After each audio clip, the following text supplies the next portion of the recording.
Chapter 4 looks at forming the new family. There are many social and psychological explanations for why it is that we feel attracted to some people and why we do not feel attracted to others. Clearly, the initial impressions that we develop of other people play a huge part in terms of whether we are attracted to them or not. Some individuals we may find very physically attractive. Perhaps they are dressed in a way that is appealing to us, with nice clothing and nice decorations. Perhaps they carry themselves with a sense of confidence. These are all things that people may find attractive in other individuals. On the other hand, we may be attracted to somebody's personality. So perhaps we like someone because they are talkative or because they are a good listener. Perhaps we like someone because they're an intellectual or because they have emotional empathy. These are all things that tend to attract people to others. So in the initial communication stages, when there is an attraction between people, there tends to be attention-gaining behavior that may take place. And attention-gaining cues tend to indicate that there is some hesitance or ambivalence in terms of whether people should approach or avoid each other. So we could look at attention-gaining behaviors as a type of a nurturing behavior, which is almost like a submissive interaction that you might find with a parent-child interaction. So many attention-gaining cues would be similar to those that are used to initiate a conversation because they include making eye contact. So what's unique about eye contact is that you typically do not stare at someone for a prolonged period of time. And in fact, research suggests in the United States that the amount of time that people are comfortable with others making eye contact with them is about 1 to 3 seconds. So what's interesting about eye contact in the attention-gaining stage is that somebody may make eye contact with another person, but when the other person sees them looking, then they may look away. They may divert their gaze, they may look down, and they may often seem a little bit coy in their behavior. Now, in comparison, recognition and readiness indicates that a person is interested in communicating and is available to another individual. So different types of readiness cues can include things like raising your eyebrows or other types of nonverbal immediacy indicators. This can also include gaze, so whether you look at someone or stare at them. Also, your body orientation has a lot to do with positioning readiness, and there's a clip that you will be watching at the end of this chapter which allows us to think about nonverbal communication, and it looks at the fact that research suggests that if you face somebody with your belly button facing them, then they are more likely to think that you like them or you are attracted to them than if you face away from them. So clearly, recognition and readiness cues like these can play a role in terms of whether others approach or avoid us, right? And how people perceive our communication with them. Some research shows that these kinds of cues may vary with sexually oriented individuals. So some research has suggested that men who tend to be more sexually oriented are more likely to smile, laugh, or use flirtatious glances in their nonverbal recognition and readiness cues, whereas women who are more sexually oriented are more likely to lean forward more and tilt their heads. Also, Burgoon and colleagues in 1996 suggested that a improved muscle tone, so good posture, tightened stomach and legs, and an alert appearance, including bright eyes, rosy skin, actually may accompany courtship readiness. So basically, if you are taking good care of your body and you look healthy, that can serve to be a recognition and readiness cue. Also, self-preening behavior has been found to be a recognition readiness cue, and self-preening behavior includes things like smoothing your hair out, straightening your clothing, checking your makeup. And all of these types of behaviors tend to indicate a type of submissiveness, which is a type of nurturing behavior towards others. And we use these recognition readiness cues to demonstrate to other people that we are available to them, and also to gauge whether other people are available to us. Positioning is another type of initial communication that takes place. Positioning for courtship includes directly facing someone, and this type of a body positioning tends to enhance direct and personal communication conversations. Also, this kind of positioning tends to demonstrate to other people that the two people who are talking are not interested in letting others into the conversation. So many of the cues that people use in the positioning phase include listening attentively, exhibiting that they are completely immersed in the conversation that they're having, right? So many nonverbal cues would include things like prolonged eye contact, direct body and facial positioning or orientation, turning your chairs inward towards another person. And things like positioning also tend to have the presence of exaggerated communication behavior.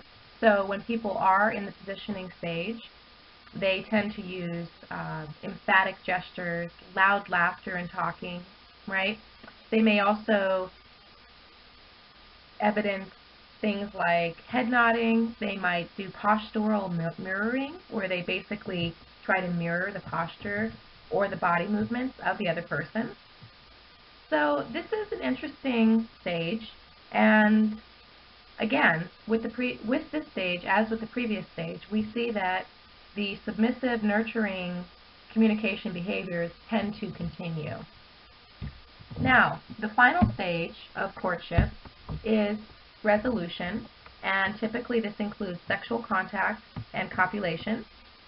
This stage is different from quasi-courtship, and it may include many of the flirtatious behaviors that take place in positioning, but it does not result in sexual interaction. Also, there may be a large delay between the positioning for courtship stage and the resolution stage. So, for instance, you can think of arranged marriages or more traditional approaches to courtship where the bride and groom maintain a good degree of physical distance prior to the marriage, and then after the marriage is when they are able to go into the resolution phase.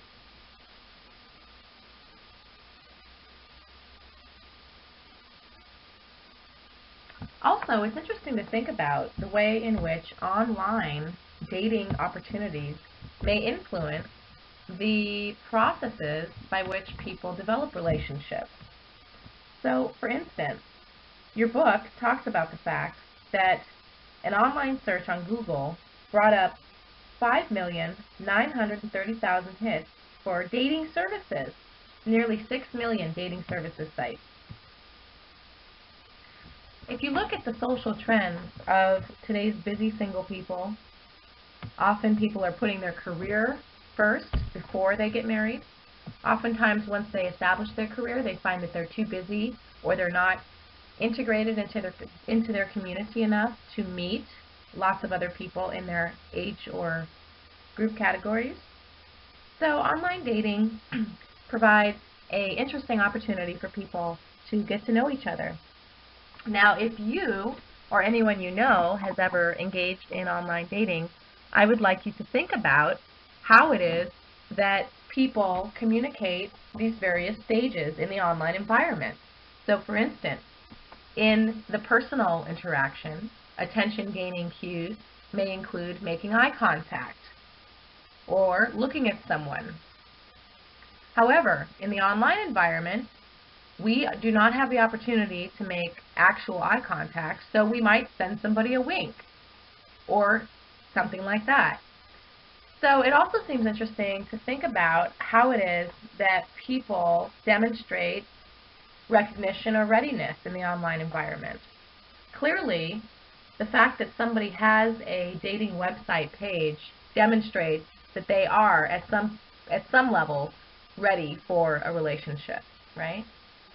So we can look at the ways in which these different stages take place and how that might be different in the online environment versus the in-person environment.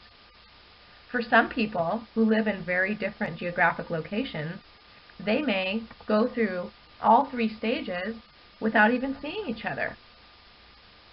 And then after a year or 2 years of chatting or talking on the phone, they might actually meet and then decide that the relationship is worth pursuing, and then they may move into the resolution stage. For other people, they may meet online, meet that night at a club, and they may go through all of the stages of courting and attraction in the first day or two. So all of these stages and the way in which people go about progressing through these stages are dependent upon the individual, what their preferences are for communication, and obviously how they have been socialized to courtship behaviors. Attention gaining is one of the main courtship readiness cues that people use, especially in the beginning stages. And as I previewed on the first slide, attention gaining cues include submissive cues that involve fleeting looks, eye contact, and once eye contact is made, somebody may look in a downward way. There is a use of head tilts, which indicates interest and tells someone nonverbally that you're interested in what they're saying and, oh, tell me more. Also, you can think about the role that somebody's hands may play in terms of the impressions you have about them. So, if you're having a conversation with someone whose hands are open, you might think that they're more receptive to what you're saying. On the other hand, if you're having a conversation with someone whose hands are clenched in fists, you probably think that they are frustrated or closed off or perhaps not in the best emotional state. It is very important to recognize the significant role that body language plays in these attention-gaining stages of a relationship. And in order to enhance your knowledge of this, I would like you to watch the video that is here on the website. You can copy and paste it into your browser if it doesn't connect when you click on it. Now, in the recognition for courtship readiness phase, people cue their interest and their availability by demonstrating readiness. Readiness is demonstrated through the use of raising your eyebrows. It may also be demonstrated by direct body contact, where you are facing somebody and your belly buttons are facing each other. You might also indicate that you're interested and available by smiling at someone. Research has found that women who are more sexually oriented tend to lean forward more and tilt their heads, while men who are this way tend to smile more, laugh, or use flirty glances. And as I mentioned on the first slide in this chapter, research has also suggested that people who take care of their bodies, such as muscle tone, alert, they preen themselves so they look good, tend to be seen as ready by others. And this is, of course, by Burgoon and her colleagues from 1996. Now, during the positioning for courtship stage, people may engage in direct facing, which obviously indicates interest. Also, this body facing that takes place, this body positioning, tends to shut out other people and demonstrates to other people that the individuals who are communicating are interested in basically talking with each other and in ignoring other people. At this stage, you would also see increased and prolonged eye contact. You might see people leaning in. You might see direct body facing. Also, you would see a heightened use of animation in the gestures, or loud laughter or loud communication. So generally, during this stage, people indicate that they are receptive by increased communication responsiveness. Of course, this stage may also include touching, grooming, and other provocative behaviors that indicate physical interest and emotional interest.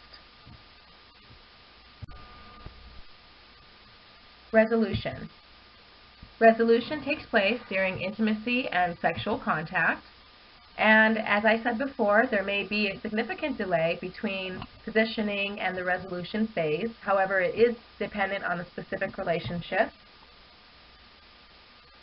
Resolution is considered to be the final stage of courtship, and as I said before, I would like you to think about how you think computer-mediated courtships may modify more traditional courtship. So what rules may apply in the computer-mediated environment that do not apply in person? What rules apply in person that do not apply in the computer-mediated courtship? Also, I would like you to think about how culture might influence the ways in which people approach relational development. Clearly, if you come from a more traditional society where you have an arranged marriage that your parents have set up for you, then you will be approaching courtship much differently than you would if you were raised in the 90s in the United States in a non-religious home with parents that were fairly open-minded. So these views on courtship are very informed by our cultural background, our cultural orientation, and the social norms that surround us.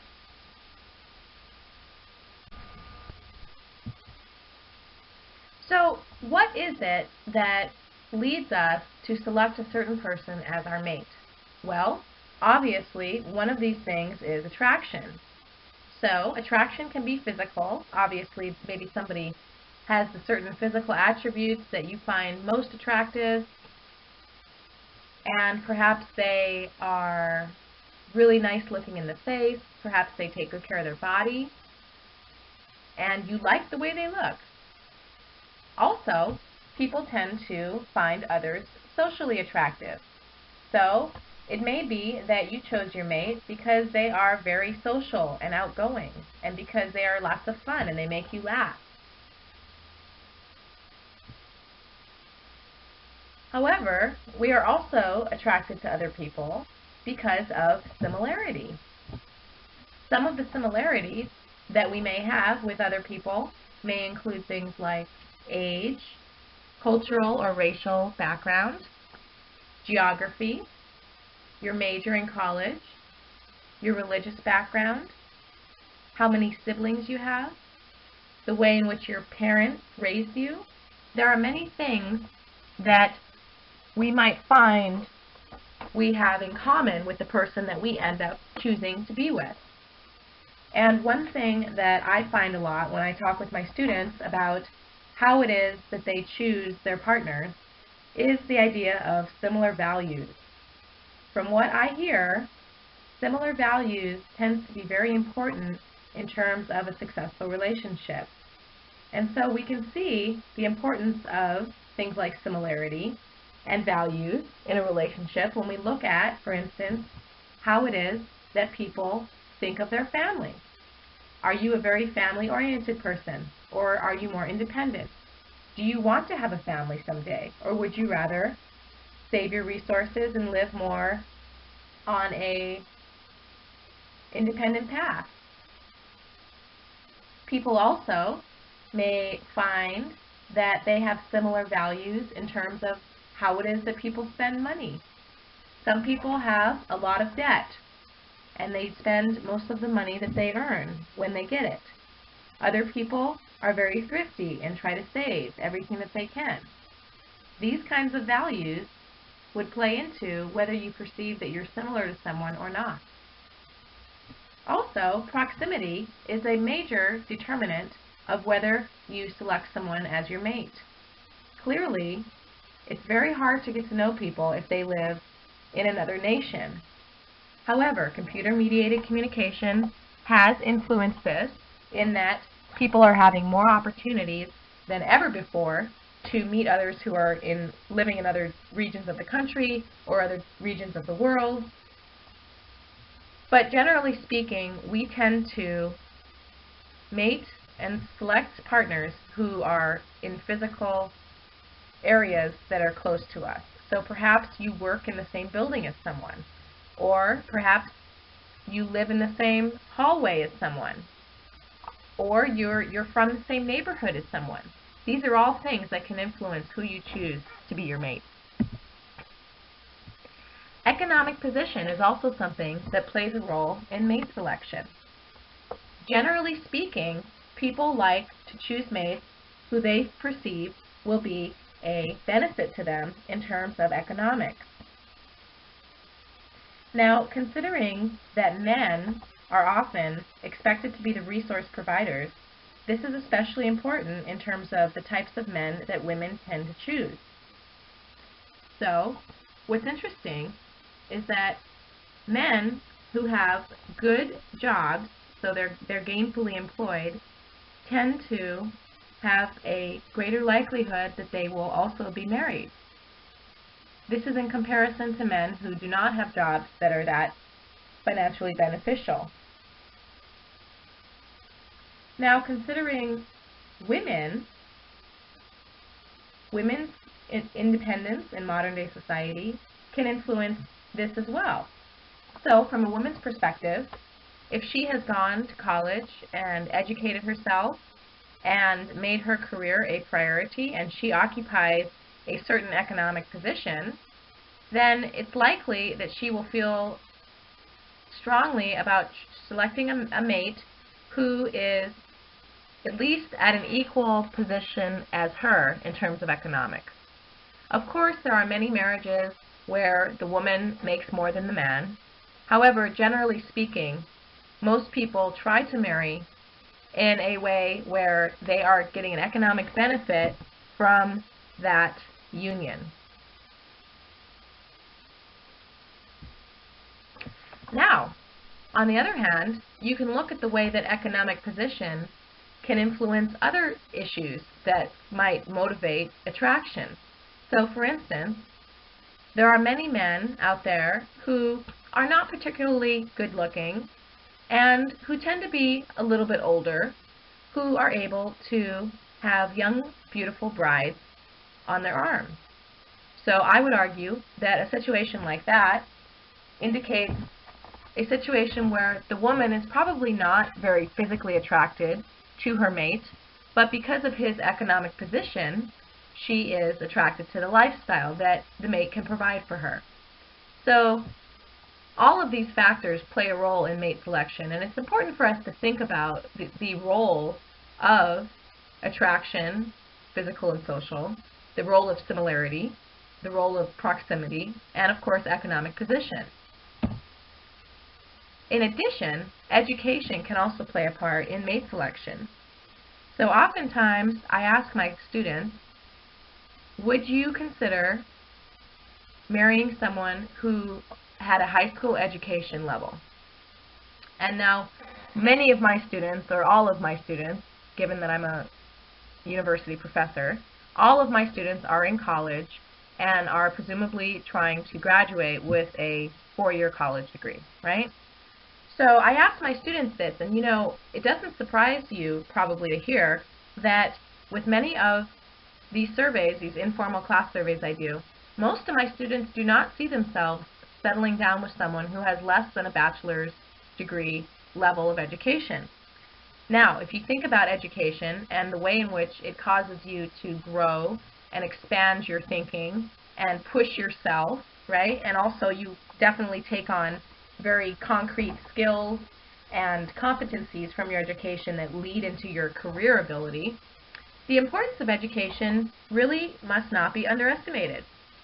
So think about your own mate or the ideal mate that you would like to be with at some point, and think about how these various factors may influence the type of person that you would like to meet. Or you can think about how these factors influence the person that you are currently with. And if you are not with someone and you would like to meet someone, then if you look at the issues like economic position, education, similarity, then what that tells you is that you probably want to go to try to meet somebody in environments where you will have things, for instance, in common with someone. So you have similarities perhaps in interest. Maybe you like baseball, or maybe you like tennis. So surrounding yourself with people and putting yourself in environments where you are likely to meet people who are similar to you will enhance your ability to find someone with whom you share similarities enough so that they will be a good mate for you. Now, what's interesting about mate selection is that there are many evolutionary explanations for why it is that we choose the partners that we do. And basically, the evolutionary perspective suggests that people will choose to mate with other people who they believe will ensure their reproductive success, so they will be able to have children with them, and the survival of the offspring. So once you do have children, they will be able to grow into, a healthy age and things like that. So what's interesting about this is that women tend to marry men more often who have good economic potential, meaning that they are gainfully employed in a stable job that offers sufficient resources, right? So this would help explain, for instance, why it is that men who have good jobs tend to be married more often than men who do not have good jobs. Also, women, in trying to ensure their own reproductive success and the survival of their children, women tend to be attracted to men who are taller. This is because taller men are probably more likely to be able to protect someone than men who are less tall.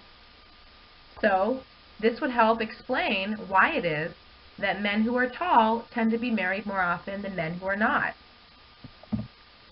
Now, on the other hand, men tend to view women in terms of their reproductive potential. What this means is that men tend to view women as attractive when they exhibit youth, when they are healthy, when they look as if they will be able to successfully bring a child into the world, right? When they seem like they're energetic and they'll be able to parent the child and stay with the child. These are all things that men tend to value in women because it will ensure reproductive success and, of course, the survival of the offspring. What's interesting about men and women is that men actually tend to be more permissive than women in terms of short-term or casual sexual interaction. And many evolutionary perspectives suggest that this is because that kind of sexual behavior actually will help to ensure his reproductive success. In terms of relational development, it's interesting to note that 9 out of 10 people will eventually marry at some point in their life. And as we've discussed, there are several factors that play a role in whether people end up getting married. But issues like proximity, or where you're located with regard to somebody, similarity of values and lifestyle, and of course, potential for their ability to fulfill your reproductive success, all lead people to want to marry. Now, relationships develop through 3 stages. The first stage is information seeking, and we've talked about this in previous slides, and this would be related to the beginning stages where we are looking at someone, trying to learn about them by observation, and things like that. Now, when we seek information through communication, what we're really doing is we're trying to determine whether someone is a good match for us or not. And through asking lots of questions like, what do you do? Where do you live? Are you married or not? Where do you see yourself in 5 years? Things like that, we can determine whether somebody is a good quality match for us or not. So once we have had more communication with someone, so let's say we meet someone and we have a brief conversation and then we decide that there is a potential for a match there, so we decide to go on a date to explore that. After that date, when there's more communication, then people will decide if they want to accept the match or accept the person as a match or reject the person as a match. And in terms of new relationships, there tends to be a fair amount of uncertainty. And this is one of the reasons why uncertainty reduction theory was developed, to help explain why it is and how it is that people try to manage their uncertainty. So the assumption of URT is that when we are in new situations with new people or in new types of interactions, we tend to feel uncertain. When we feel uncertain, we will seek out information to try to reduce that uncertainty. And as I said, new relationships and in the early stages of relationships, we tend to see a greater amount of information seeking than relationships that have been established for a good amount of time. Now, we might engage in information seeking through 3 ways. The first of these would include passive strategies, or observation of the other person. So, for instance, we might observe the other person in a structured task or in a situation where they might be more relaxed in themselves. If we saw someone in a classroom, we might observe them giving a presentation or chatting with friends.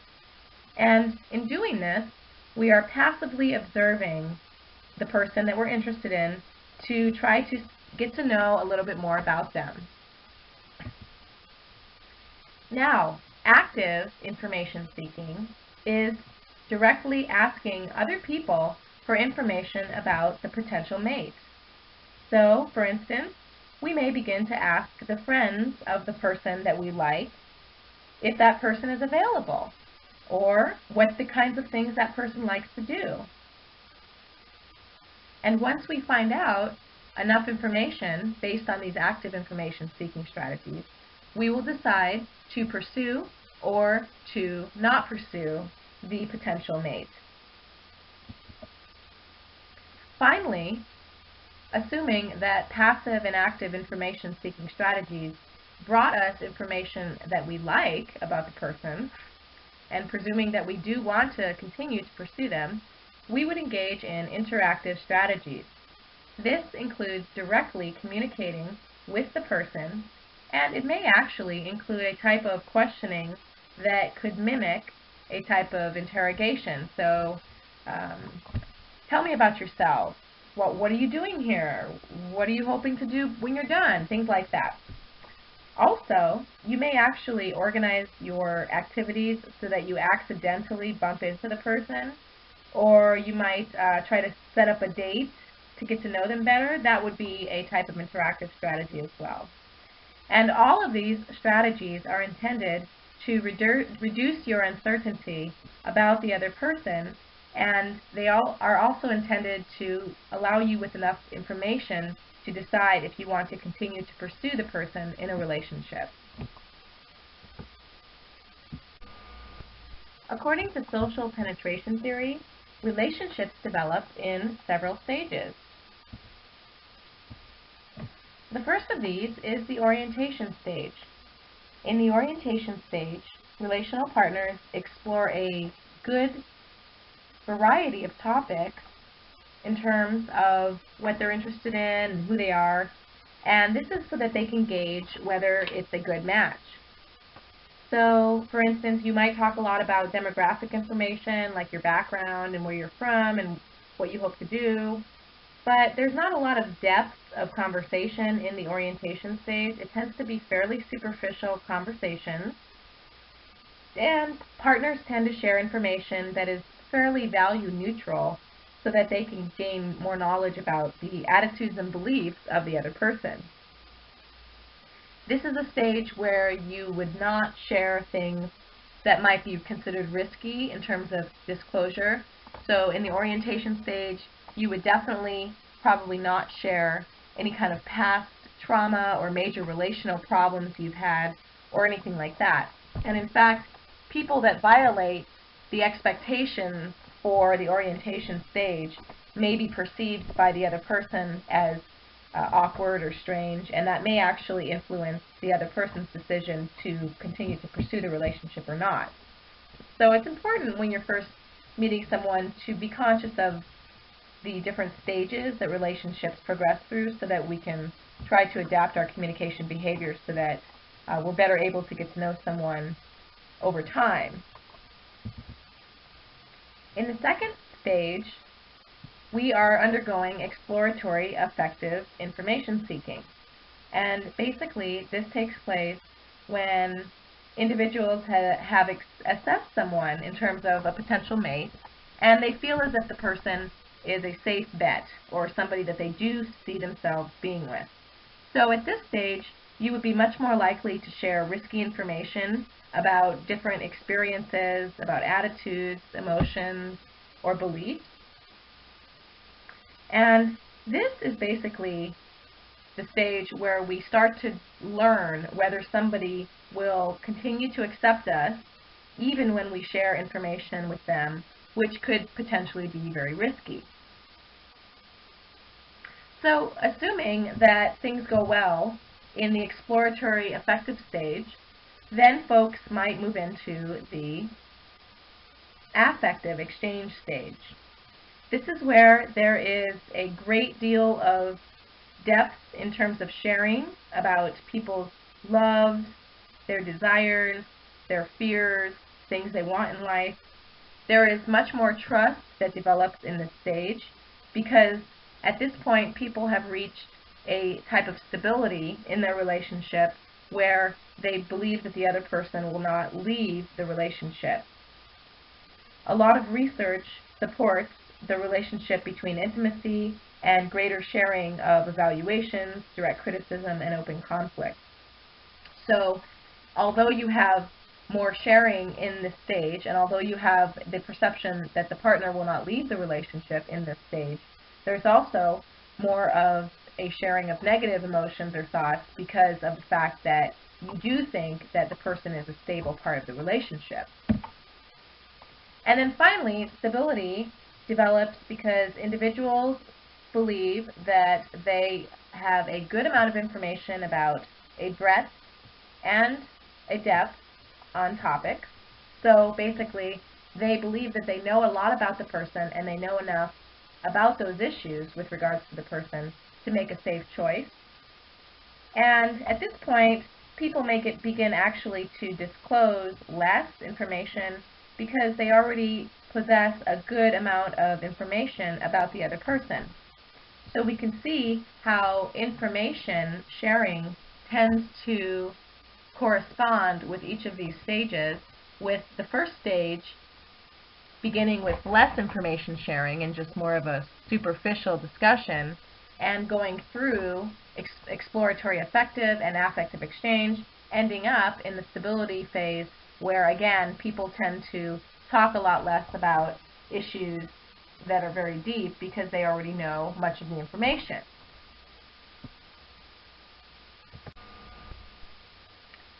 Now, what's interesting about the next theory, this is social exchange theory, is that social exchange theory really allows us to better understand how it is that people decide to continue a relationship or to pursue a relationship in their life.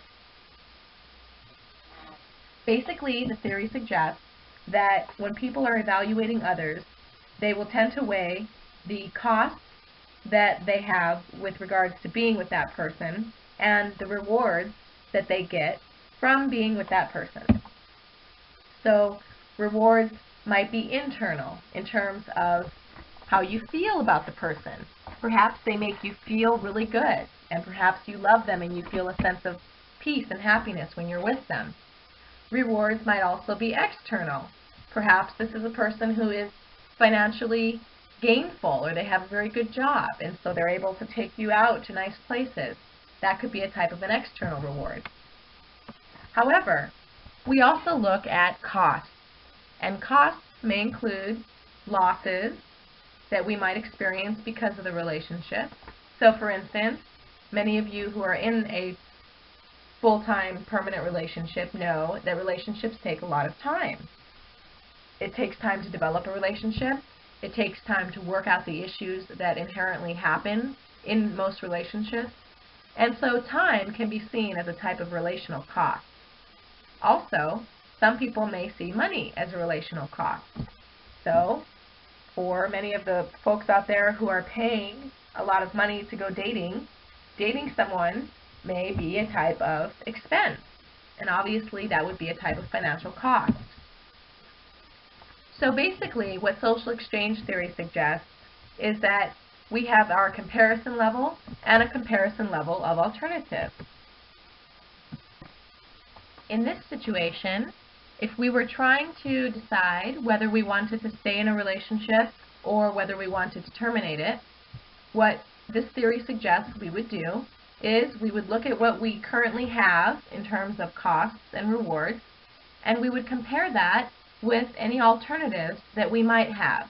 So perhaps you're in a relationship with someone, you've been dating for about a year, things are relatively fine, you tend to enjoy your time well enough with them, they treat you well enough, they have a decent job, right? However, let's say that you know someone at work who you have a lot of fun with, who you feel very, very good about, who has a job that pays them twice as much as the person you're currently dating. That would be a comparison level of alternatives. So what this theory would suggest is that you would measure the costs and rewards of the current relationship you're in, and you would compare that with the costs and rewards of the alternative relationship that you could be in. And if the costs of the current relationship outweigh the costs of the alternative relationship, then you might actually leave the current relationship for a new relationship. The dialectic model of relationships allows us to look at the different closeness and separateness needs that we may have.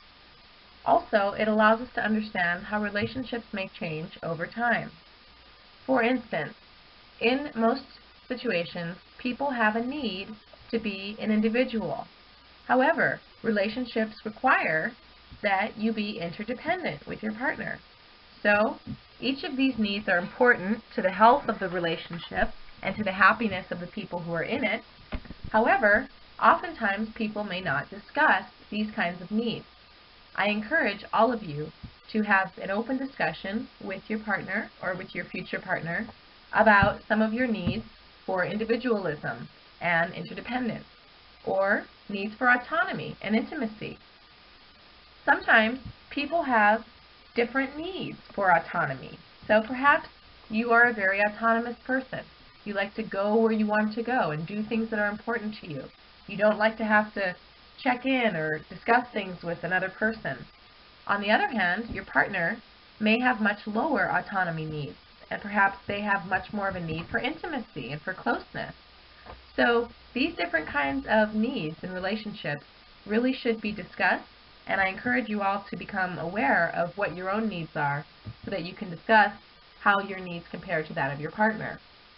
In addition, we all have a need to be open and to share who we are with others. On the other hand, we all need to have some private issues or private information, or perhaps some private space, somewhere to go in the house or in the yard that is just yours, where you can get away if you just want some thinking space. Clearly, relationships operate around stability. So, one of the reasons why we choose the partners that we choose may be because of the fact that they are stable. On the other hand, in order to keep relationships exciting, spontaneity is another need that people have. Spontaneity may include an unexpected dinner that you cook for your partner, or taking them out unexpectedly to an event that they don't anticipate. It could mean having a surprise party for them, or doing something that they never would have expected.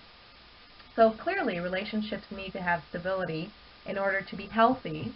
On the other hand, relationships also need excitement and spontaneity to keep them fresh and new. The psychoanalytic base of attraction is the next theory we will be looking at, and we will spend a good amount of time talking about this. And this theory was developed by John Bowlby, and he was a psychologist in the 1970s. And John Bowlby suggested that the adult attachment styles that we have towards our romantic partners is related to our childhood attachments to our primary caregivers. And what Bowlby did was Bowlby developed an experiment, if you will, and he tried to gauge the different types of attachments that infants had towards their parents. And so this was the foundation of Bowlby's study. And what Bowlby found is that some infants were very securely attached to their parents. So the parent would leave so that they would put the babies all in a room, and of course the psychologist would be studying the babies and taking notes. And the primary caregiver of the baby would leave the room, and the babies that were securely attached, they tended to look around and fuss for a minute or two, or maybe 5 minutes, and then they basically got into the toys that were around them, and they started interacting with the other people that were in the room. And Bowlby suggested that these infants exhibited a secure attachment because they felt that, or they knew that their parents were going to come back to get them, which is why they were able to forget about the fact that mom or dad wasn't there and start engaging in play behavior with other people in the room. On the other hand, Bowlby noticed that some babies exhibited a very anxious, ambivalent attachment style, where basically they would continue to fuss and look for the parent throughout the whole period that the parent was out of the room. Bowlby labeled these babies as anxious ambivalent because they were preoccupied with their parent, and Bowlby suggested that these infants had had inconsistent parenting. So perhaps the mom or dad would pick them up when they cried sometimes, but other times would let them cry for an hour before they picked them up. And Bowlby suggested that these infants exhibited the anxious ambivalent style of attachment because they could not count on their parents being there when they needed, and so they felt a fear of abandonment, which is why they kept searching for their parents in the experiment room. Bowlby also talked about different styles of attachment that were related to babies who seemed to be avoidant. So babies that were avoidant exhibited behavior of generally not being concerned that they had been left in the room by their caregiver. So they would basically play with the toys that they had, and when their caregiver left, they basically didn't exhibit any emotional response, and it was almost as if they didn't really care that their caregiver wasn't there. There were other types of, and when the parents would come back into the room, the same baby would basically act like they didn't care that the primary caregiver was back to see them. So Bowlby labeled these types of babies as avoidant, and Bowlby later suggested in his research that people that end up being avoidant as adults were role reversed or were smothered by their parents. So basically to them, relationships mean that they're losing their identity, or they're going to get smothered or role reversed, and so avoidant adults tend to avoid relationships. So again, his basic assumption was that the primary caregiver is the person who supports us, that cares for us, keeps us safe, and the attachment behaviors are the ways in which the babies responded to the separation, and I discussed many of these a few minutes ago. So typical baby responses would be searching and crying, and the secure babies would search for a little bit, but then they would be comforted by the other people in the room, and they would play with the toys, whereas the preoccupied babies would continue searching and continue crying until their caregiver came back. So we can see a distinct difference in the behavior of the secure baby and the preoccupied baby. And of course, the avoidant baby was the one who didn't really seem to care that they were dropped off or not. So in terms of attachment as adults, what Bowlby suggested is that babies who are secure and children who are securely attached to their parents turn into adults who are confident, open, and trusting.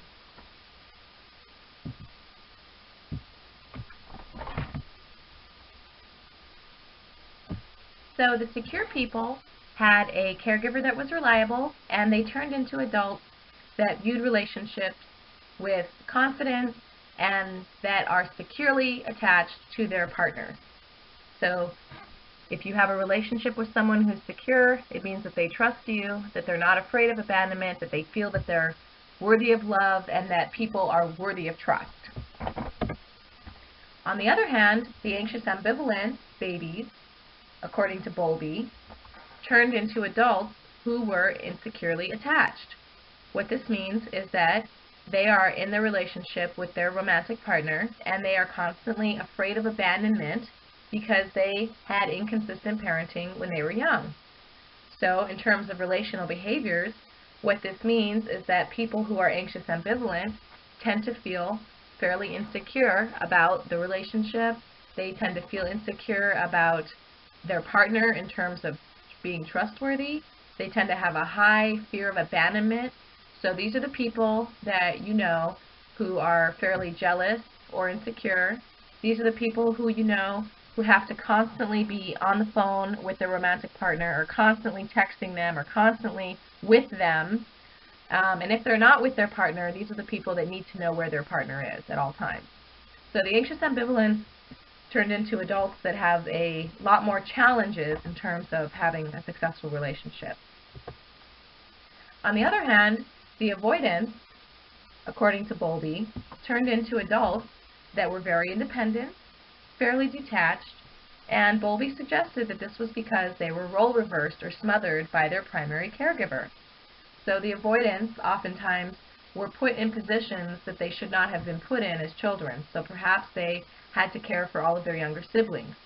Perhaps they had to take care of the house when their parent was gone for a week on a business trip. Perhaps they had to call in sick for their alcoholic parent and try to keep the house running when one of their parents, was having a drinking binge or something. So these people really felt that relationships were smothering and really a burden to them, and so to them, relationships exhibit a situation where they're going to lose their identity, and so they tend to be avoidant in relationships. And again, the fearful folks are generally afraid of attachment, and because of that, they may avoid relationships altogether because they are afraid to have one.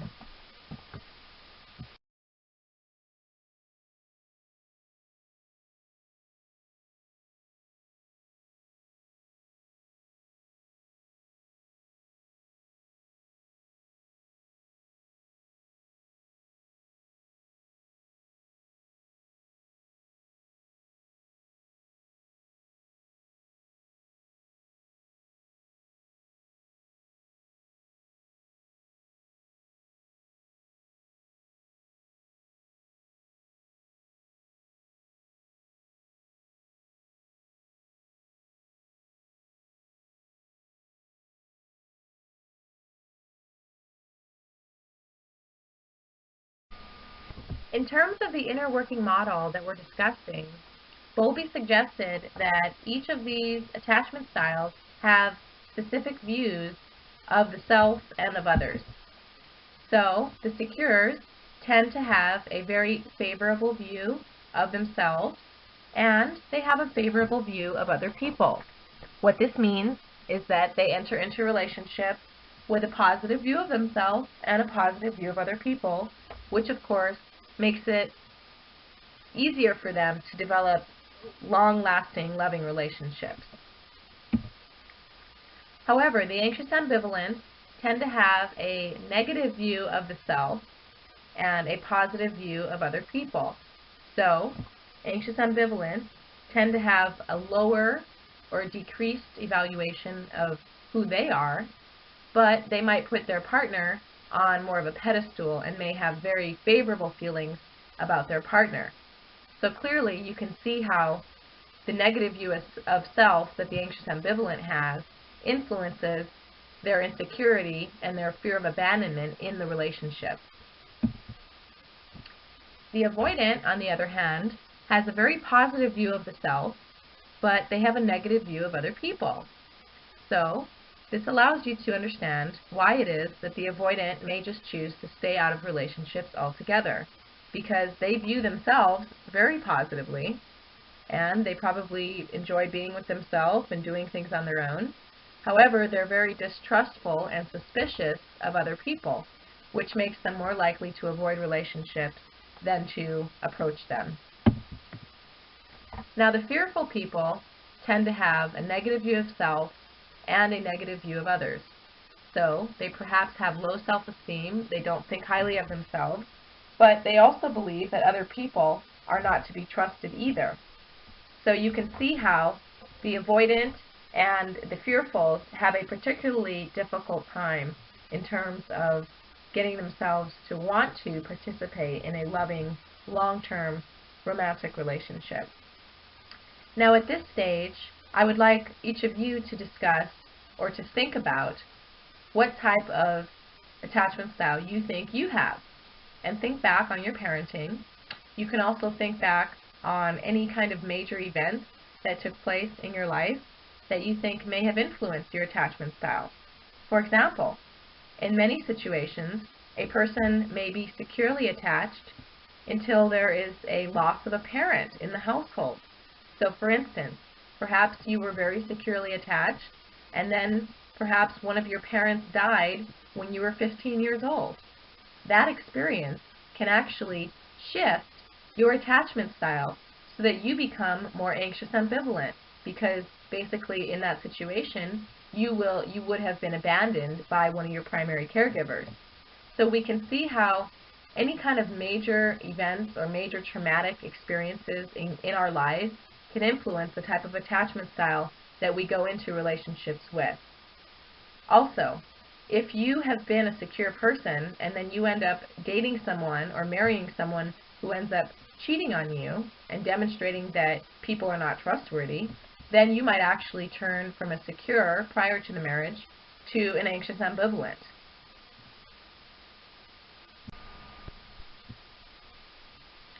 So in terms of the types of communication behavior that each of these attachment styles exhibit, they are somewhat different. So with the secure people, you would expect to have a lot of communication and a high degree of communicative interdependence. These people tend to share a lot of information with each other. They talk a lot about various issues. They don't tend to shy away from discussing certain topics. Now, the anxious ambivalents, on the other hand, also have a high degree of communication, but they almost tend to be over-involved and a little bit over-dependent on their partner. So, for instance, they may want to know all about someone's past, or they may tell you all about their past. Okay, that's a good example of communication over-involvement. Also, they may have a need to be in contact with their partner at all times throughout the day. This primarily stems from their fear of abandonment, and so for the anxious ambivalent, if they can be in contact with their partner, then it tends to soothe their fears a little bit because they know that their partner is accessible to them. Also, the anxious ambivalents tend to be fairly dependent on their partner in terms of emotional support and in terms of feeling stable. With the avoidants, we would expect them to be communicatively under-involved. So these people who are avoidant in a relationship would probably not be very involved in terms of sharing a high degree of information. They would certainly not be very interdependent in terms of their daily interactions with each other. You would expect them to be fairly independent, have a minimal amount of sharing, and of course to maintain a very autonomous state even though they are in a supposed romantic relationship. With the fearful, you can also assume that they would be under-involved and also would avoid, like the avoidant person. Now, what is the communicative impact of attachment? Well, one issue deals with self-disclosure. Why is it, do you think, that on the first date, some people want to tell you everything about them, whereas others don't want to tell you hardly anything, right? Well, we can look at the different attachment styles, and given what we just discussed, it would seem likely that people who are anxious ambivalent would be more likely to over self-disclose, whereas people who are avoidant or fearful would be likely to under-disclose. So clearly, there is a communication impact for attachment style. Also, emotional regulation can become an issue in relationships. With the anxious ambivalent, we would expect them to be very emotionally dependent on their access to their partner and emotionally dependent on the relationship that they are in. So, for the preoccupied, for the anxious ambivalent, if they're having problems in the relationship, we would expect them to have a hard time regulating their emotions. Also, they might express more emotion to their partner than a secure would. Again, the preoccupieds tend to seek excessive reassurance seeking. And when I say preoccupieds, I mean the anxious ambivalent types, because what the anxious ambivalent do is they are preoccupied with their partner. So the preoccupied term is another way to refer to them.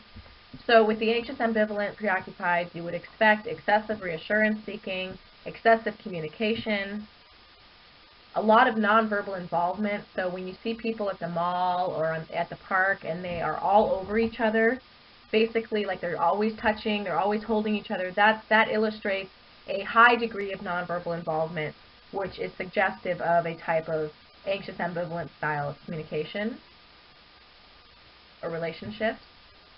And also the issue of respect comes up in relationships, because obviously somebody who is securely attached will grant a good degree of trust and respect to their partner because they are securely attached.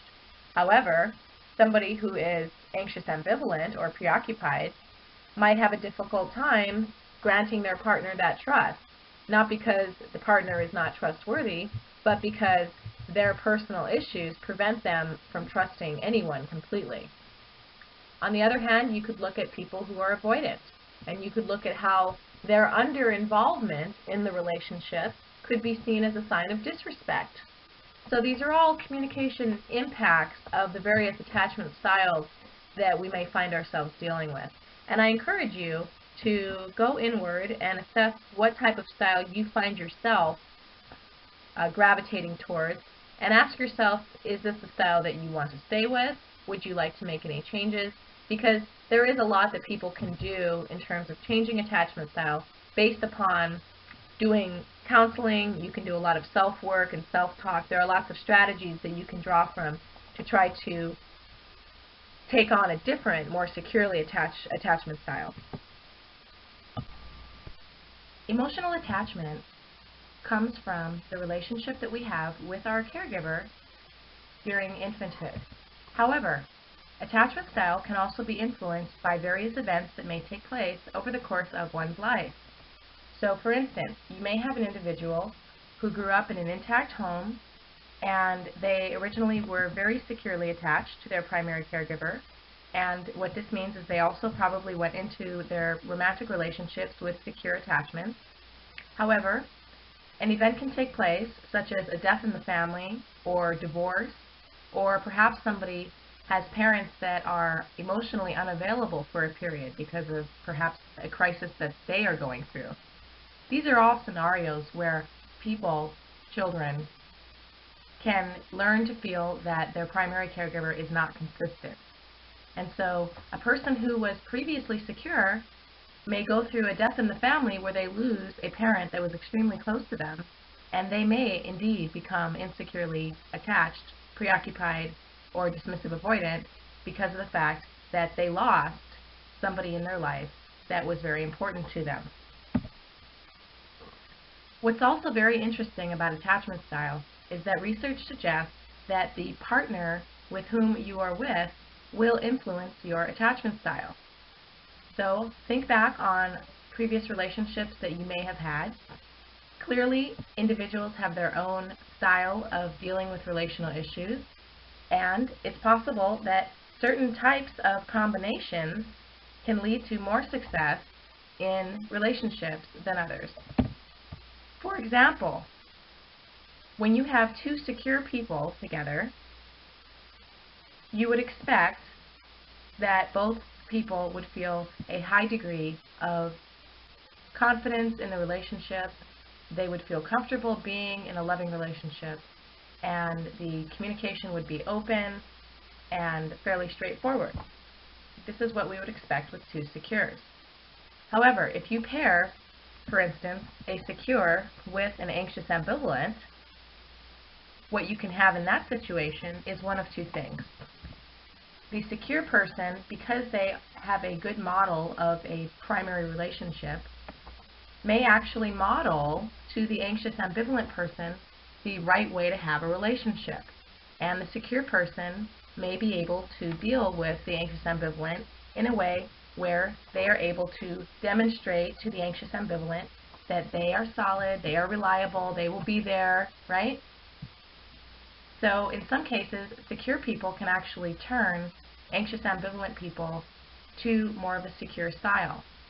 Now, on the other hand, if you have an anxious ambivalent who is extremely, extremely clingy and extremely possessive and doesn't give a secure person enough space to breathe in the relationship, you can actually have a situation with anxious ambivalents and secures where the anxious ambivalent person begins to turn the secure person avoidant. So a previously secure person may actually begin to feel avoidant about relationships because they are being smothered by the anxious ambivalent person in the relationship. On the other hand, you can have a secure person with an avoidant person. And what can happen in the secure avoidant connection is the secure person may actually begin to ease some of the concerns that have kept the avoidant person out of relationships in the past simply by the fact of being stable. The secure person is not clingy. The secure person feels that they're lovable. And so the secure in some cases can actually turn an avoidant person into a secure. On the other hand, the secure person paired up with an avoidant person can also lead to a more difficult situation where the secure person who previously felt that they were lovable begins to feel anxious ambivalent about their partner because of the fact that the avoidant person tends to be dismissive with them. So a previously secure person paired up with an avoidant may actually become anxious ambivalent because of the fact that the avoidant person is dismissive to them and does not give them what they need, and so it may instill within them a type of preoccupation. Now, what's interesting is if you pair two anxious ambivalents together, this can actually be a very successful relational combination. This is because of the fact that the anxious ambivalents both have a very high need for communication, for close communication, constant communication, and they also have a high need to be in constant contact, to be very close to their partners, right? To constantly have their worries eased that the other person will be there. So in some cases, two anxious ambivalent people can actually be good for each other because they understand each other and they both give each other what they need. On the other hand, two anxious ambivalents may not be such a good combination because perhaps they may play into the very preoccupied behavior that continues the anxious ambivalent cycle. But regardless of what your attachment style is or what your partner's style is, all of these things can be discussed in a deliberate way in order to resolve issues that may prevent you from having successful relationships as an adult.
Now we're going to talk about different relational stages as they develop in the course of a romantic relationship.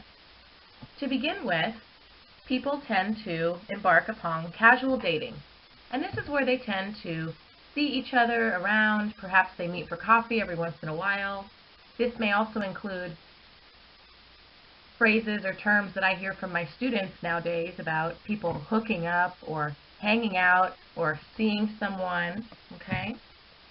And at this stage in the relationship, casual dating, there may be intimacy that people share, physical intimacy that people share. However, there may not be intimacy depending on people's preferences for these kinds of behaviors in a relationship. Also, at this stage, commitment is not implied in the relationship. However, once people transition from casual dating to serious dating, then of course there is a commitment that's implied, and obviously if you are seriously dating someone, the assumption is that you are moving towards marriage or a type of long-term commitment. What's interesting about the transition from a casual to a serious romantic relationship is that it tends to be characterized by increased interdependence, which can lead to higher incidences of conflict. So if you think about the level of emotional involvement that would characterize a serious dating relationship, obviously, if people are more emotionally involved, then when issues come up, their feelings will also be of a stronger nature about those issues. So we see that there actually tends to be an increase in conflict when dating transitions from casual to serious. However, what's interesting is that when people get engaged in a relationship, or they basically promise that they will marry each other, then there tends to be a decrease of conflict, presumably because people have made the commitment that they will be married and committed to each other, and there is less uncertainty in the relationship. One of the other issues that tends to come up with the transition from casual to serious dating is that people may find that their partner may actually be a type of goal interference for them in terms of short and long-term goals. So for short-term goals, people may find, for instance, that they just don't have as much time in a week to themselves as they used to take care of their career or to take care of their personal hobbies or whatever it is. On the other hand, long-term goal interference could include things as important as where people want to live or whether people pursue an advanced degree or not. This is one of the reasons why I advise many of my students to talk with their future partners about long-term goals. Goals are things that people can communicate about, and goals can be clarified, and goals can be compromised so that both people in a relationship feel that their needs are being met. However, in order to do this, you need to discuss these issues in an open, calm environment. Now, what's interesting about relationships that are becoming more serious is that in the serious stage, frustration tends to be a fairly common experience with people. So for instance, about 40% of irritations or frustrations tend to not be shared with the partner. So you think about the fact that people are really only expressing about half of all the frustrations that they may have towards someone. That could lead to potential issues. When people stuff their feelings or do not express how they feel, then feelings tend to get stronger, and sometimes people may have experiences where they explode or where they encounter verbal aggression, either from themselves or from their partner. So given that frustration tends to lead to verbal aggression, or given that unexpressed frustration may lead to verbal aggression, it seems important that we become more conscious of the things that are frustrating to us.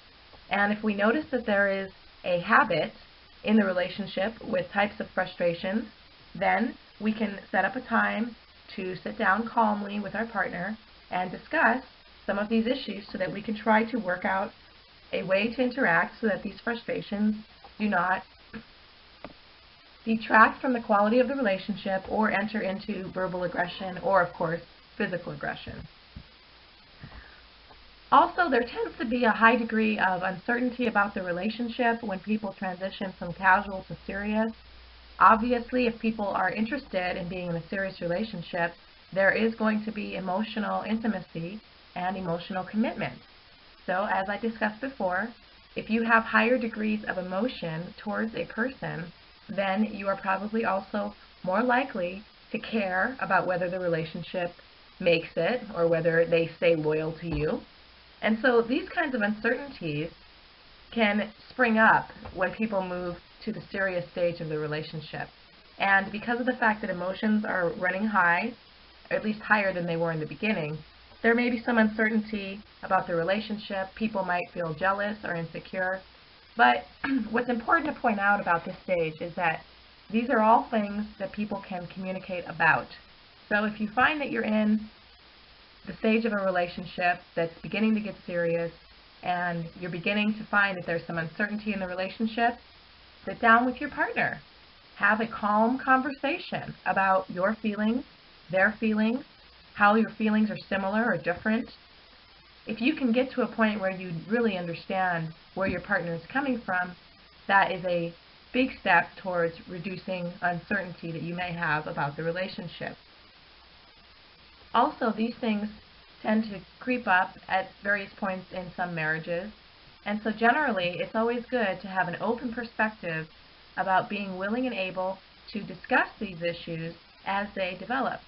Now, there are various conversational strategies that I advise you employ if you're going to try to discuss issues of uncertainty in a relationship.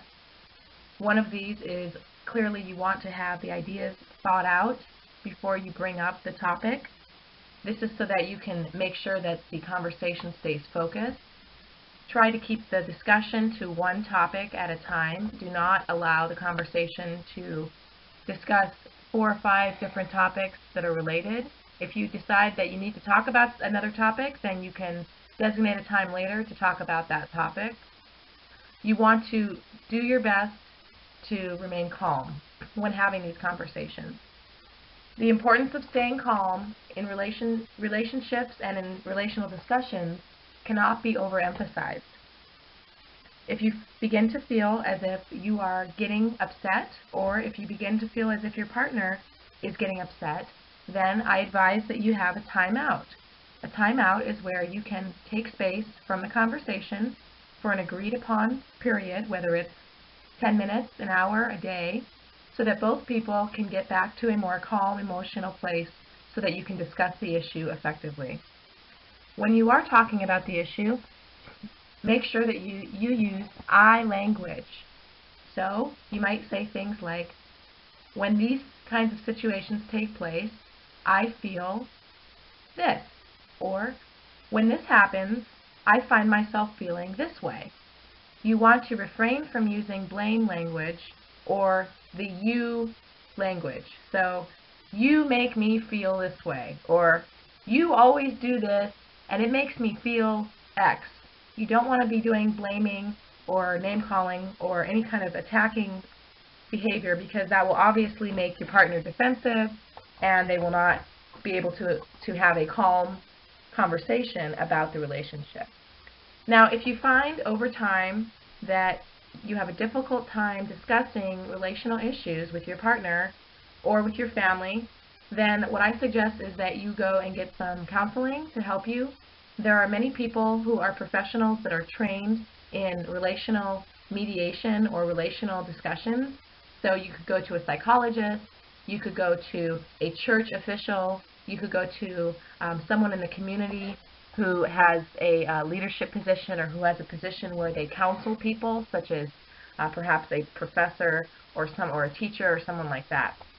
So there are many people that can help you have these kinds of conversations if you find that the principles I laid out do not assist you. But do start with those principles.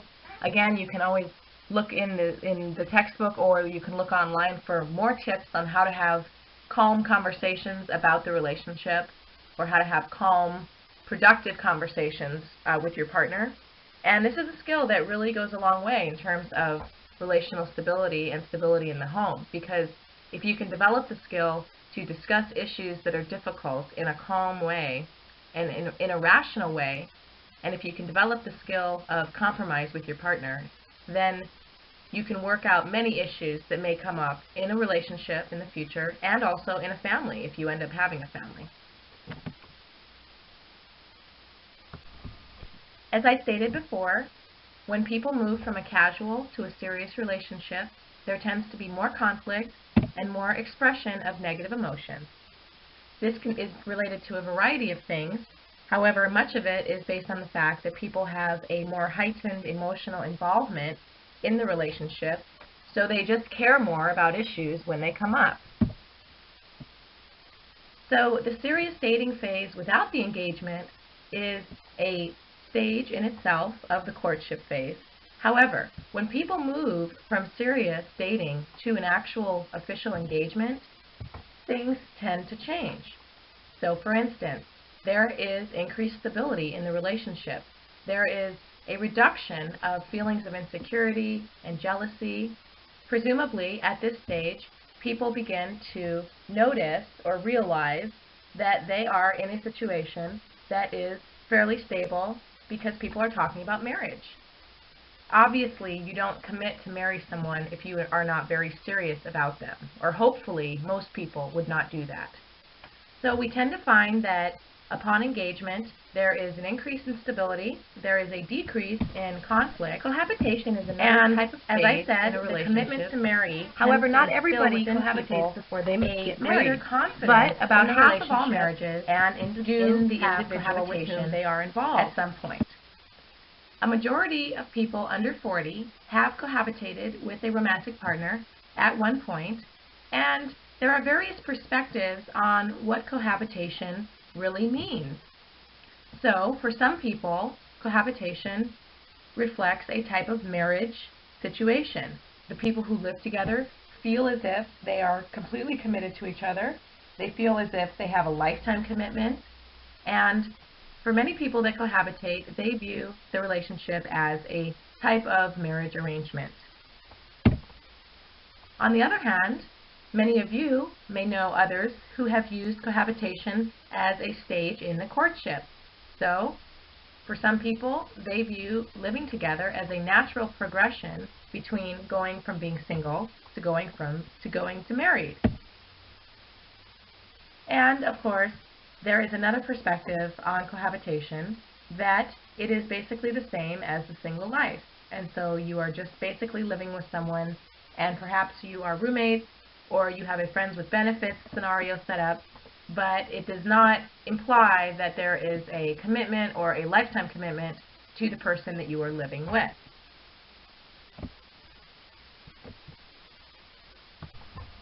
What's interesting about cohabitation is research has found that couples who cohabitate tend to have reduced relationship quality when compared to couples who are married. They tend to have less relationship satisfaction, and they tend to have more depression and aggression in the home than couples who are married. So you can think about what the possibilities may be for this. However, it is likely that given that a cohabitation arrangement is, for some people, a precursor to marriage, it really doesn't provide the same kind of stability that an official marriage can provide for people in terms of emotional stability, psychological stability, and just general predictability for your future life. What's interesting about cohabitation is that research has found actually it tends to be superior for an equal distribution of housework, and as we will talk about in future chapters, women tend to do most of the housework in the home even after children are brought into the home. So obviously cohabitation perhaps gives people more time to discuss the allocation of tasks for the household, but it is interesting that people who cohabitate tend to be reflective of more of an equal distribution of housework They tend to have more interactions than their married counterparts. Marriage tends to predict that people will be happier, healthier, and wealthier than their non-married counterparts. Now, clearly, the satisfaction level and the happiness in the marriage will play a major role in terms of how happy and healthy people are. For men, when they're married, they tend to be in greater health. As I've said before, they tend to have less accidents and so on. However, for women, they need to be satisfied in their marriage in order to get the benefits of being married. So, you may have a woman who is in a very happy marriage. If you compared her to a single woman, research would suggest that the happily married woman would be in greater health than the single woman. However, if you have a woman who is in an unhappy marriage, or she perceives that she is not satisfied in her marriage, then research would suggest that the single woman actually has the better health than the woman who is married. So it's intriguing that satisfaction tends to mediate health for women in a marriage, but for men, simply the state of being married tends to provide them better health. Now, if people are very unhappy in their marriage, obviously they will suffer health consequences. So the research is clearly stated on stress and the effects of stress on physical and emotional health. So if you're living in an environment that's very stressful and unhappy, then you probably are going to suffer health consequences from that, especially when compared to other single people. So what's interesting about marriage, and perhaps the explanation for why it is that marriage tends to lead to greater health, is probably related to the fact that communication is more of a central activity when you're in a partnership than when you're living alone. So, for instance, the married people are able to come home to someone at night who they can share their day with. They probably have more support when they come home about the issues that were difficult that day or current challenges they may be dealing with at work. Also, there tends to be less negativity in a positive, healthy marriage. So, obviously, if there's a lot of positive emotions, a lot of support in the marriage, then people really will experience greater physical, emotional, and mental health. Also, communication and positive, supportive communication has also been linked to better immune and endocrine health. So, the benefits of a happy marriage are very clearly stated in the research, and you can think about this in terms of choosing your own partner, and perhaps if you are already married, you can think about how to enhance some of the communication dynamics in your marriage so that you can achieve a level of satisfaction if you find that this is something that you are challenged by. Over the course of a marriage, people progress through several stages. The first stage is characterized immediately following the marriage and involves a high degree of optimism and lots of romantic love. This has been labeled the honeymoon phase, and the honeymoon phase tends to be characterized by less of a negative view of your partner, a fairly positive view of the relationship and how things will develop. And typically people may not be completely realistic about the relationship. However, fortunately, the honeymoon phase tends to characterize the earlier stages of the marriage, and then later on people tend to go through stages where they question things a little bit more because they start to get more of a realistic view of their partner. So stage 2 involves the stage where people start to realize that perhaps they had disillusions about their partner, so maybe they thought things about their partner that was not correct. And this is the stage where people start to get hit with the fact that marriage is not perfect, and indeed that their partner is not perfect as well. They may begin to feel regrets about some of the imperfections with which they are, quote, stuck with, for lack of a better phrase. And the disillusions and regrets phase can be a fearful time for people because they may actually start worrying that they made a mistake in their marriage. Now, one thing that people can do to reduce the likelihood that you are going to have a high degree of regret is to have open communication with your partner about various values, goals, all of these important things, child rearing preferences, things like that. And you can also go to pre-marriage counseling. There are many churches that actually require people to go to marriage counseling prior to getting married. Although this may seem like a religious perspective, and it is, the purpose of this counseling is to provide an environment for guided discussion about the important issues that people may deal with. So if you are not religious, then you can even go to pre-marriage counseling, in another form. So perhaps with a counselor or a community leader or something like that. If you go through some pre-marriage counseling, you might discover some of these issues that you would discover in the disillusion and regret stage, which would minimize the negativity in stage 2. However, moving on, people tend to progress through stage 3. And this is where people get a realistic version or a realistic interpretation of what the marriage is, and they start to see that the marriage has a good degree of positive attributes. And yes, the marriage is not perfect, but they start to achieve a type of balance in terms of positive to negative experiences and in terms of how they view the quality of the marriage. And this is really where people begin to accommodate each other, and they begin to accommodate the fact that no relationship is perfect, but the one I have is sure pretty close. And so people enter into this accommodation phase and are able typically to establish a fair degree of stability in learning to view the relationship as a balance of positive and negative experiences. Also, stage 3 can be characterized by the existence of conjugal love, which is basically like a type of love that you might have for a family member. And the reason why people end up feeling this way is because their partner really does become a type of a family to them. And so in the beginning phases of marriage, there's a lot of physical attraction and a lot of physical connection. And although that physical romantic love may persist and may grow deeper, people may also begin to experience their partner as really a part of their family and perhaps as one of their best friends in the world.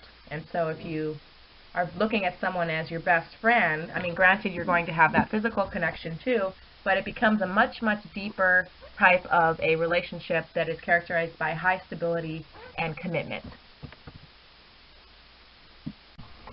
You may be asking yourself, oh, well, what do I need to do to have marriage satisfaction? Well, there are many things that you can do to try to enhance your satisfaction with your marriage. The first of these is you can emphasize agreement or points of agreement. So rather than finding a way to argue with your partner about anything that you disagree with, try to agree with many of the things that they say. And of course, you will not agree with everything that they say, but you can choose which points to articulate your ideas that may contradict what they're saying, and perhaps you don't have to do it all the time. So agreement is a type of a validating communication. It's seen as a confirmation in relationships. So when I say, oh, it's a nice day out, isn't it? And you say, yeah, it sure is.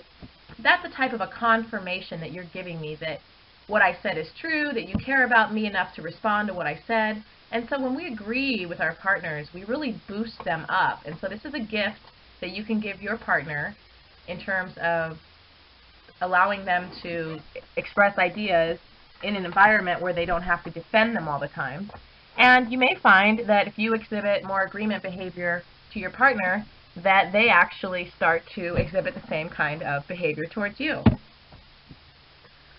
Another thing that predicts marriage satisfaction is when people return negative affect less than positive. So for instance, if I were to come home from work one day and find my partner sitting in the living room in a very bad mood, and perhaps they said something snarky to me, and I realized at that point, they're not in a good mood. And I think to myself, well, I think I'll just go to the gym and work out, and maybe they'll feel better later. So I might say, oh, okay, dear, I can see that you need some time alone, so I'll be back in an hour or two. I'm going to go to the gym. That is a very good scenario where I am not returning negative affect to my partner. What I could have done when I came home and found my partner in the living room in a bad mood, after they said something snarky to me, I could have said something snarky back. In fact, I could have went up to them and said something even worse, right? But if I want to have a satisfying marriage, then I know that it's better for me to minimize the expression of negative emotions towards my partner and instead to try to play up the expression of positive emotions. Another thing that tends to influence satisfaction in marriages is your ability to accurately decode the nonverbal cues of your partner. Now, I want you to think about this for a second. Your ability to decode nonverbal cues will allow you to have greater marriage satisfaction. How is it that you think that that could influence it? Typically, when I ask my students this question, what they tell me is that if you're able to see how your partner is feeling, then you're better able to meet their needs. So for instance, let's use the example of coming home from work. I come home from work, perhaps I can see that my partner is not in a good mood. I might say something like, oh, did you have a rough day, hon? And perhaps my partner would say something, yeah, I kind of did. There were some issues with some things at work, and I might say, oh gosh, that's really tough. I'm sorry to hear that. And I might say something like, can I get you something from the kitchen? Do you want me to make you a nice dinner to make you feel better? There are lots of things that assist in terms of decoding nonverbal codes. So if you can start to learn what kinds of nonverbal codes reflect which emotions, then you will be able to do this. So for instance, sometimes when your partner's really happy, you can tell, right? There are clear signs of happiness. So upbeat mood, good posture, smiling face, happy eyes. However, if you see that there are sad eyes going on, or if you see that your partner's nonverbal cues are closed off, so maybe you're having a conversation with them about something and they begin to cross their arms. Crossing your arms in a conversation is typically a nonverbal cue that people are closing off to the idea that you're talking about, or they're closing off to you. So if you can see that your partner is crossing their arms when you bring up a certain topic, you can start to ask them things like, oh, does this topic make you uncomfortable? Or do you not like the way this discussion is going? And you can start to gauge what's going on with your partner without having to have them explicitly say everything to you. Now, what's interesting about decoding nonverbal cues is that women tend to be better at decoding nonverbal cues than men.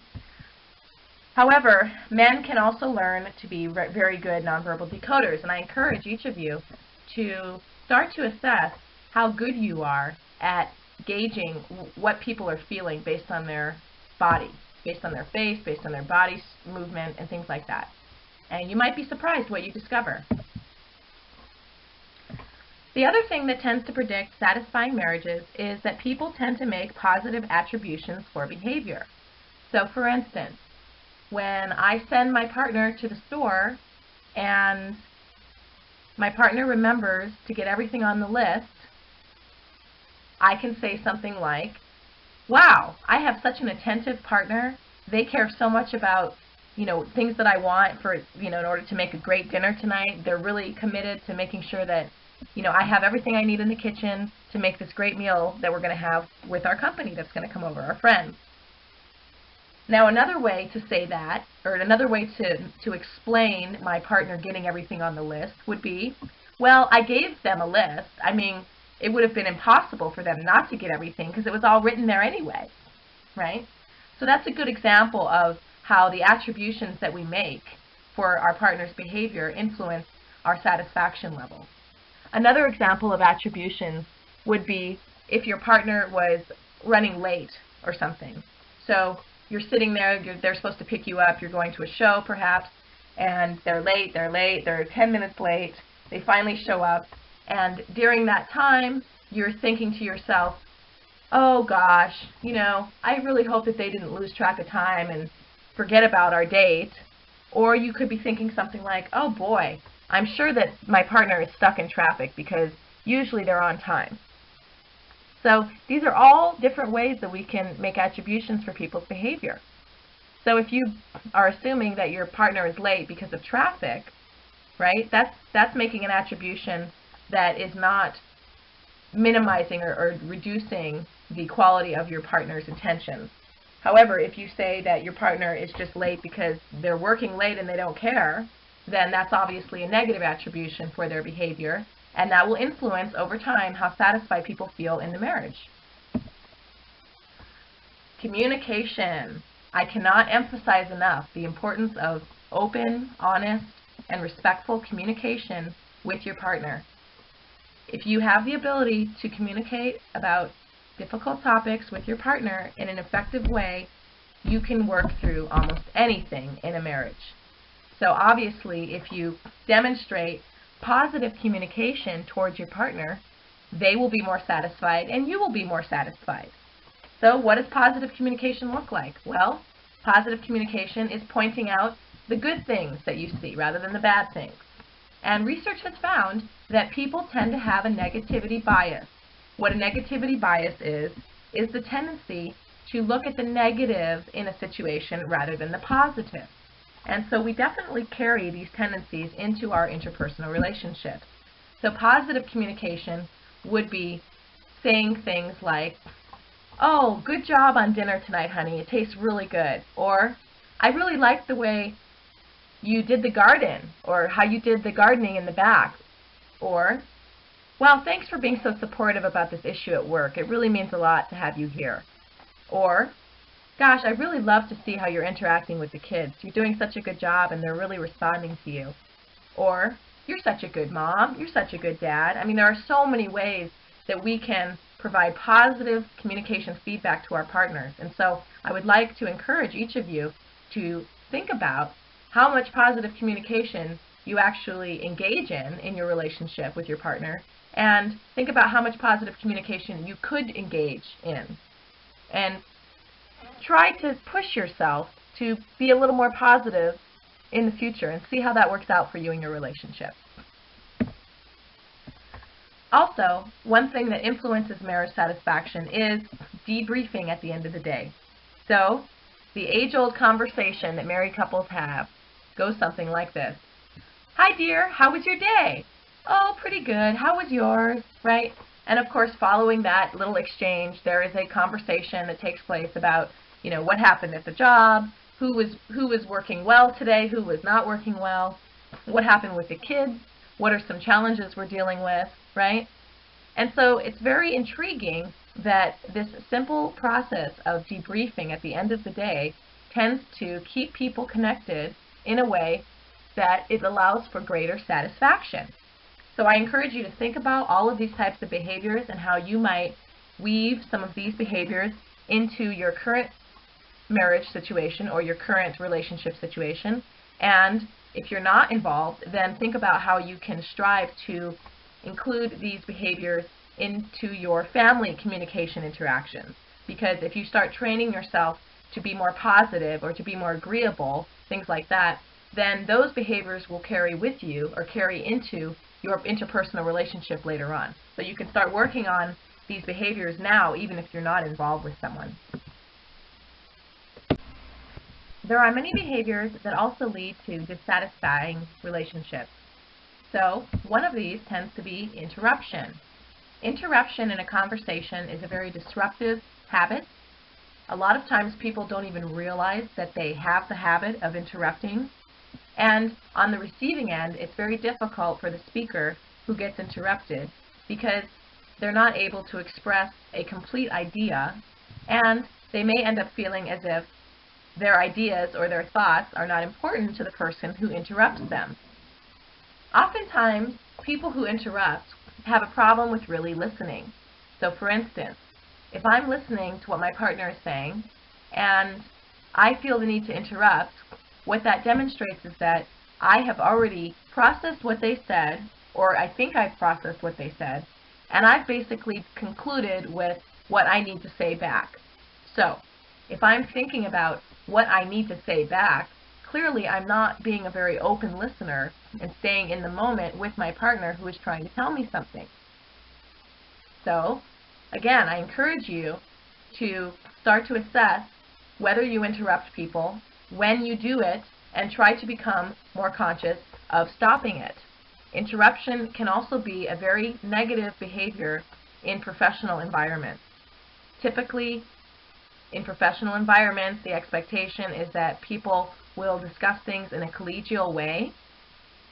Collegial meaning polite and acceptable, socially acceptable way.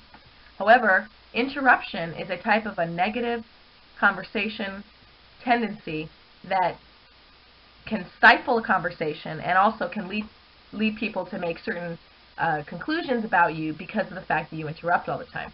So I encourage each of you to start to be more aware of whether you do this, and if you do it, then start to become more conscious of minimizing the action. Criticism and complaining are another type of behavior that tends to lead to dissatisfying marriages. As I said before, there tends to be a negativity bias where people tend to notice the negative more than the positive. So naturally, this will lead to criticism behavior and complaining. However, it's important for us to think about what kind of a communication climate we're creating when we talk with our partner or our family members every day.